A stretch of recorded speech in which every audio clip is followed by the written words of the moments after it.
প্রত্যেককে ডেকে বলে, ও আল্লাহর বান্দা, জানো আমি পোকামাকড়ের ঘর, পোকামাকড়ের ঘর। তুমি তো সেই বান্দা যে একটা মশা কানের পাশ দিয়ে উড়ে গেলে তোমার ঘুম বন্ধ হয়ে যায়, চোখ মিলে যায়। একটা মশার গুনগুন আওয়াজ সহ্য করতে পারো না।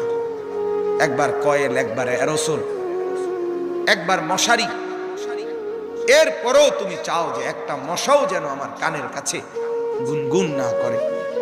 তো 5 ঘন্টার ঘুমের জন্য, 6 ঘন্টার ঘুমের জন্য বান্দা এই যত্ন নিলা, অনন্তকাল কিংবা বছরের পর বছর কবরের যে ঘুম দিবা, পড়ে থাকবা সেই ঘরে, পোকা মাকড়ের ঘর, সেই ঘরে তুমি ঘুমাইবা কেমনে, থাকবা কি?